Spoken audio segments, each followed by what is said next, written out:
लेकिन हम महागठबंधन के साथ भी नहीं हैं, लेकिन हम उसूलों की बुनियाद पर हम साथ दे सकते हैं। तो हमने ये किया है। आपको पता होगा कि मैंने कहा कि मैं एक अलग राह से आज चल कर आया हूँ, है ना। तो मेरी पगडंडी वाली राह है, आज भी पगडंडी पर हम चल रहे हैं। कोई साथ मांगेगा अच्छे कामों में तो साथ देंगे, वरने नहीं तक समर्थन करेंगे। नमस्कार, मैं विष्णु नारायण द बिहार मेल के लिए पटना से, और पटना में भी हम बातचीत कर रहे हैं एमआईएम के सदर अख्तरुल इमान, जो अब विधायक भी हैं एमआईएम के। आपकी पार्टी के भी इस बार 5 विधायक चुने गए। आप लोग जिस गठबंधन का हिस्सा थे, उस गठबंधन में एक बसपा भी थी। बसपा के एक एमएलए इस बीच जिस तरीके से पहले वो नानुकुर करते रहे और फिर वो अब जनता दल यू के साथ हैं। आपकी भी मुलाकातें इस बीच हुई हैं। उन मुलाकातों के क्या निहितार्थ निकाले जाएं? देखिए, इधर तो हमारी जो हमारे गठबंधन के दूसरे एमएलए हैं, उनके ताल्लुक़ से जमा साहब से हमारी कोई नज़दीकी गुफ्तगू नहीं हो पाई है, इसलिए उसके ताल्लुक़ से मैं नहीं कह पाऊँगा। जहाँ तक एमआईएम के 5 विधायकों की मुलाकात है, इस मामले में किसी ऐन कैन का आदमी को मुतासिर नहीं होना चाहिए, ऐन कैन से मुतासिर नहीं होना चाहिए, इसका मतलब भी नहीं निकालना चाहिए। हम लोग सीधे तौर पर सीमांचल की जो आम समस्या है, सीमांचल का पिछड़ापन है, बाढ़ है, बेरोजगारी है, पुलों के निर्माण की समस्या है, डॉक्टरों की कमी है, टीचरों की कमी है, अलीगढ़ यूनिवर्सिटी के कैंपस में अब तक कुछ काम आगे नहीं बढ़ पाया है। इन तमाम तर मुद्दों को लेकर हम लोग कल मिले हैं माननीय मुख्यमंत्री से, और इत्तेफाक से हम लोग 5 इसलिए मिले कि सबकी ये समस्या जो है सबकी साझा समस्या है। बिहार सरकार की जो आपदा नियमावली है वो ये कहती है कि जो आपदा पीड़ित हैं, खास करके नदी से कट जाएं, उनको सर्टेन रकम मिलनी चाहिए, उनकी झोपड़ी के लिए, उनके मकान के लिए, उनकी मवेशी बह गई है, सब के लिए। और माननीय मुख्यमंत्री का एक बड़ा पवित्र सा शब्द है कि साहब, राजकोष पर सबसे पहला अधिकार आपदा पीड़ितों का है। और माननीय मुख्यमंत्री के जो पदाधिकारी हैं, माननीय मुख्यमंत्री जी के इस कौल का, इस कथन का पूरा मजाक उड़ा रहे हैं, है ना। आज 2017 से लोग विस्थापित हैं और आज तक कोई आपदा नियमावली के अनुरूप उनको कोई सहायता की राशि नहीं मिल पाई। उनके घर कट गए, उनकी खेतियां बह गई, उनके खेत में रेत जमा हो गई है। आपदा नियमावली में रेत हटाने के लिए भी पैसा है, तो रेत हटाने के लिए कहाँ पैसा मिलेगा? इनको घर बसाने के लिए पैसा नहीं मिल पाया, है ना। आप देखेंगे कि पीने का पानी स्वच्छ भारत के नारे दिए जा रहे हैं, उनके लिए टॉयलेट की व्यवस्था नहीं की गई है। कैंप में आ गए, उनके लिए पानी की व्यवस्था नहीं की गई है। नाच तमाशे मेला लगे तो वहाँ पानी पिलाओगे? शहरों में यहाँ झरने से बारिश बरसाओगे? कुत्तों को यहाँ पर हॉस्पिटल दोगे? और सीमांचल के जो लोग मर रहे हैं उनके बारे में लोगों को ख्याल नहीं है। ये तमाम तर मामला जो हैं माननीय मुख्यमंत्री जी के संज्ञान में देने के लिए हम लोग गए थे कि माननीय मुख्यमंत्री जी, आप बिहार का अगर संतुलित विकास करना चाहते हैं, इंसाफ के साथ तरक्की की बात करते हैं, तो क्या सीमांचल की तरक्की किए बगैर बिहार का संतुलित विकास हो पाएगा? क्या इंसाफ के साथ तरक्की का जो दावा आपका है, अगर सीमांचल की यही हालत रही तो ये दावा तो पूरे तौर पर सच नहीं हो पाएगा। तो हम लोग यही बात कहने के लिए गए थे और मुख्यमंत्री जी ने बड़ी तवज्जो से सुनी, है ना। मुख्यमंत्री जी को जब हम लोगों ने कहा कि वहाँ की नदियों में 20-20, 25-25 बल्कि 50 किलोमीटर पर भी पुल नहीं है और साहब कश्तियों में लोगों को पार होनी पड़ रही है, तो मुख्यमंत्री जी ने संज्ञान लिया और काफ़ी अफसोस के साथ उसने उसको सुना है। और हम लोग समझते हैं कि मुख्यमंत्री जी काम करेंगे इस ताल्लुक से। ये हम लोग गए थे मिलने के लिए। मतलब रूटीन मुलाकात ही कहे हाँ जाए। भाई, तो यकीन है कि भाई एमएलए का मुख्यमंत्री से मिलना तो रूटीन मुलाकात का ही नहीं हिस्सा है भाई। अभी हाउस चलेगा तो सारे विधायक लोग जाएंगे, राजद के हों, भाजपा के हों, दूसरी पार्टियों के हों, सभी लोग जाएंगे मिलने के लिए। भाई वो राज्य के मुखिया हैं, सदन के नेता हैं, विकास के कामों में बहुत सारी उनकी सहमति, अनुमति, उनका विश्वास ज़रूरी है, तो हम लोग तो जा रहे हैं। हमारा एक हिस्सा दूसरा वो भी है कि हम लोग अपने वहाँ की समस्याओं को लेकर संजीदा एक लड़ाई लड़ रहे हैं। यही वजह है कि डिस्ट्रिक्ट लेवल से लेकर डिपार्टमेंट्स तक जो अलग अलग मिनिस्ट्रीज हैं, मिनिस्टर्स को, चाहे वो फ्लड का मामला हो तो वाटर रिसोर्स मिनिस्टर को हम लोगों ने दिया, रोड के मसाइल हों तो आरडब्ल्यूडी को हम लोगों ने दिया है, पुल का मसला हम लोगों ने उठाया है, एजुकेशन का मसला है, हेल्थ का मसला है, आपदा का मसला है। अभी कई दिन पहले आपदा के भी हम सचिव से मिले हैं। तो ये सारे मसले को हम लोग सब जगह दे रहे हैं। माननीय मुख्यमंत्री जी से भी कल हम लोगों ने बात की है, आगे गवर्नर साहब से भी हम लोग मिलेंगे कि अगर समय रहते हुए हम लोग के इन समस्याओं का समाधान नहीं हुआ, इस सिलसिले में कोई पहल नहीं हो सकी, तो फिर सीमांचल में हमको एक जन आंदोलन करना लाजिम हो जाएगा। क्योंकि वहाँ के लोगों ने पहले ही नारा दिया है, सीमांचल के समस्याओं का करो समाधान, वह नहीं होगा फिर चक्का जाम। तो ये हमें तो करना पड़ेगा।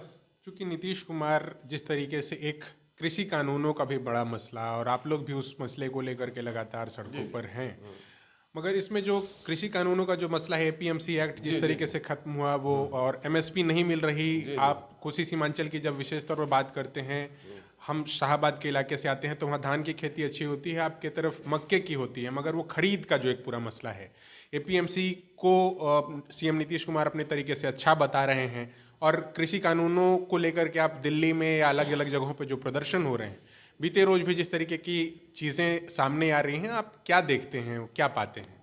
नहीं, सवाल ये पैदा होता है, ये बात तो बिल्कुल सही है कि आज़ादी के इन 73-74 सालों में अगर किसी का दोहन हुआ है तो गरीबों का हुआ और किसानों का हुआ है।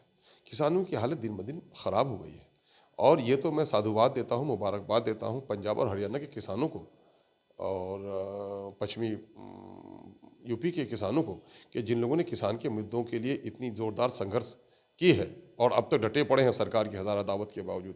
लेकिन मामला ये है कि बिहार में जिस तरह से आंदोलन चलना चाहिए वो आंदोलन नहीं चल रहा है। यहाँ दो क्षेत्र आप देखेंगे, मजदूरों का संख्या है, लेकिन असंगठित क्षेत्र के मजदूर होने की वजह से पलायन मजबूरी है और इनके साथ कहीं इंसाफ नहीं हो पा रहा है। अरे हत्या कि वो कमाने के लिए जाते हैं अगर बाहर, तो सिर्फ अपने बीवी बच्चे का पेट आग बुझाने नहीं जाते हैं ना, सरकार को टैक्स भी दे रहे हैं। लेकिन बाहर में जब मर जाता है तो बिहार सरकार ने अब तक उन मरे हुए सुपूतों को, जो बिहार का था, बिहार के लिए कमाने के लिए गया था, अब उस वक्त उनका वो परिवार रोएगा, मातम करेगा कि लाश को लेके आएगा। अभी हम लोगों ने लेबर मिनिस्टर से कहा है कि साहब वो कमाने सिर्फ अपने परिवार के लिए नहीं जा रहा है, वो बिहार के लिए कमाने जा रहा है। तो अगर ऐसी दुख की घड़ी उस पर आ जाए कहीं, तो बिहार सरकार की तरफ से एम्बुलेंस की व्यवस्था होनी चाहिए, एयर एम्बुलेंस की व्यवस्था होनी चाहिए कि उस मजदूर को घर पहुंचाए। अगर सरहदों पे मारा गया सिपाही अगर सम्मान के लायक है, तो बिहार में आप पेट भरने का मौका भी नहीं दे रहे हैं और उड़े हुए पंछी के तौर पर जाकर दूसरी जगह कमा रहा है, और उन पर कोई विपदा की घड़ी आती हो तो ऐसे वक्त में सरकार को उनके लिए खड़ा होना चाहिए, उनके परिवार के लिए खड़ा होना चाहिए। हम लोगों ने मांग मुतालबा भी किया है। आप जब पहला सत्र चला, विधानसभा अध्यक्ष की वोटिंग के समय भी आप महागठबंधन के साथ खड़े थे। महागठबंधन उस सवालों पर, बहुत सारे सवालों पर कल मानव श्रृंखला बना रहे हैं। आपकी पार्टी क्या कल साथ रहेंगे आप? देखिए, सवाल ये पैदा होता है, ये महागठबंधन का प्रोग्राम है। तो महागठबंधन का प्रोग्राम आपने देखा होगा, हाउस की जो आपने बात कही है, हमने साफ कहा था कि साहब बीजेपी के जो नज़रियात हैं, उनकी विचारधारा हम करीब ही नहीं जा सकते हैं, लेकिन हम महागठबंधन के साथ भी नहीं हैं, लेकिन हम उसूलों की बुनियाद पर हम साथ दे सकते हैं। तो हमने ये किया है। आपको पता होगा कि मैंने कहा कि मैं एक अलग राह से चल कर आया हूँ, है ना। तो मेरी पगडंडी वाली राह है, आज भी पगडंडी पर हम चल रहे हैं। कोई साथ मांगेगा अच्छे कामों में तो साथ देंगे, वो निर्णय तक समर्थन करेंगे। वैसे हमारा अपना संघर्ष चल रहा है। विधानसभा के सत्र के समय आपने एक बात कही, मतलब जो आप एक तरीके से शपथ का जो पूरा कार्यक्रम था, उसमें आपकी बात से एक बखेड़ा खड़ा हो गया था कि हिंदी और उर्दू, और तो वो क्या था, और वो उस पर मतलब आप बहुत सारे लोगों को समझ में नहीं आया। देखिए भाई, सवाल ये पैदा है कि देश का संविधानिक जो नाम है वो भारत है जी, और लोग हिंदुस्तान भी बोलते हैं, भारतवर्ष बोलते हैं। मुझे तो ये देखकर ताज्जुब हुआ कि मैं समझ रहा था कि इनको तो खुश होना चाहिए, भारत, भारत माता की जय, अखंड भारत, महान भारत, विशाल भारत, ये नारा लेते हैं। और जब मैंने कहा कि भाई हिंदुस्तान की जगह पर, चूंकि हिंदुस्तान कहीं भी आप देख लीजिए, आप संविधान को पढ़ेंगे तो अंग्रेजी में भी लिखा है इंडिया दैट इज भारत, है ना। तो हम भारत के लोग, भारत की समरूपता के लिए आप देख लीजिए, उसका पैरम्बल पढ़ लीजिए, तो सब जगह भारत का प्रयोग हुआ है। जहाँ भी संवैधानिक तौर पर इस्तेमाल हुआ है, तो ये बोलने से पेट में ऐंठन क्यों हो गई, हम समझ नहीं पाए आज तक।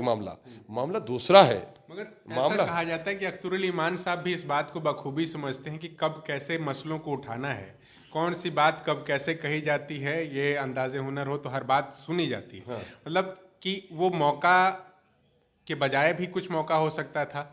भाई मौका के बजाय क्या मौका था? हम संविधानिक पद पर आए हैं, संविधान के हवाले से शपथ ले रहे हैं। अगर वहाँ संविधान के स्वरूप में कोई बात अगर सही कही जाती है तो वो तो सबसे बेहतरीन मंच है हमारा ना, संविधानिक बात करने का। और मेरे इस पर संशोधन हुआ है।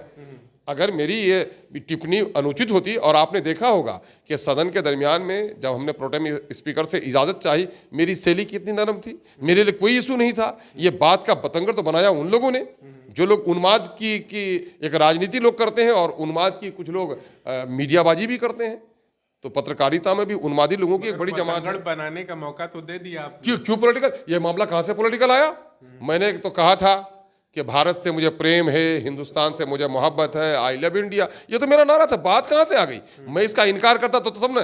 मैंने तो कहता हूँ कि पूरे देश के लिए सारे जहां से अच्छा हिंदुस्तान हमारा, इससे बेहतर तो नगमा कोई लिख ही नहीं सका। कि पहली बार तो कोई शपथ ले नहीं रहे थे अख्तर उल ईमान, इससे पहले भी वो विधानसभा के अरे भाई, जब नजर पड़ी तो हमने बात बताई। उस वक्त नजर नहीं पड़ी, वो नए नए लोग आएंगे, संविधान का उतना बड़ा ज्ञान ही नहीं रहा होगा। अरे अब तो हम लोग जा रहे हैं पॉलिटिक्स की तरफ, तो चीज़ों को देख रहे हैं तो गंभीरता के साथ। पहली बार हम जीत के आए थे तो एमएलए बने थे, तो यही हम उसी को देख करके, उसका हुस्न देख करके, स्पीकर का हुस्न देख कर सब कुछ भूल गए। लेकिन अब जब आदमी का दिन आगे आगे बढ़ता है तो हुस्न से मुतासिर नहीं होता है, संजीदगी से हकीकत को भी देखता है। तो हकीकत को देखा तो इसमें क्या बड़ी बात है? ये कोई मुद्दा ही नहीं था। ये देखिए, पत्रकारिता की बड़ी जिम्मेदारी है कि अगर आप राष्ट्र के लिए पत्रकारिता करते हैं तो उन मुद्दों को उठाइए जो जनहित के मुद्दे हों। आज बिलखते हुए लोग हैं। चलिए सीमांचल में आपको मैं बता रहा हूँ, 40 साल की बुढ़िया औरत में दिखाऊंगा, जो लड़की है लेकिन वो औरत 40 साल की बुढ़िया आपको नजर आएगी। 15 साल 16 साल की बच्चियों के गोद में बच्चा आप देखेंगे। ये खबर नहीं बन पा रही है ना? पेट में बच्चा लिए हॉस्पिटल के बगैर मर रहे हैं, वो खबर नहीं बन पा रही है। आज भी सैलाब के ज़माने में नदी का पानी पीने पर मजबूर है, ये खबर नहीं बन पा रही है। पक्के के घर में जो लोग कल सोते थे आज वो झोपड़ी में फुटपाथ पे पड़े हुए हैं, ये खबर नहीं बन पाती है। किसान अपना खेत छोड़कर 10 एकड़ खेत छोड़कर आज पंजाब के 5 एकड़ वाले किसान की जगह मजदूरी कर रहा है, ये खबर नहीं बन पा रही है। 600 बच्चे हैं स्कूल में, 1-2 टीचर है, ये खबर नहीं बन पा रही है। लोग हॉस्पिटल में आए हैं और डॉक्टर नहीं है, ये खबर नहीं बन पा रही है। और वहाँ हर दिन लद करके लोग जा रहे हैं बारात के तौर पर, पंजाब और हरियाणा, दिल्ली जा रहे हैं, कोरोना का भी डर नहीं और बेरोजगारी की वजह से जा रहे हैं, ये खबर नहीं बन पा रही है। खबर इन चीज़ों को बनानी चाहिए। पत्रकारिता की जिम्मेदारी है कि पत्रकारिता न पक्षधर हो न निष्पक्ष हो, बल्कि सत्य का पक्षधर बनकर सच्चाई को दिखाने का काम करे। बिल्कुल। तो ये हम यहाँ एमआईएम पार्टी के सदर अख्तर उल ईमान से बात कर रहे थे उन तमाम मसलों पर, और उस मुलाकात पे भी जो उन्होंने कहा है कि उसके सियासी मायने न देखे जाएं, क्योंकि वो अपने राज्य के मुखिया से मिले हैं और सीमांचल की समस्याओं को लेकर के मिले हैं। द बिहार मेल के लिए, एक्सिस 24 के लिए आशुतोष के साथ मैं विष्णु नारायण, बहुत धन्यवाद।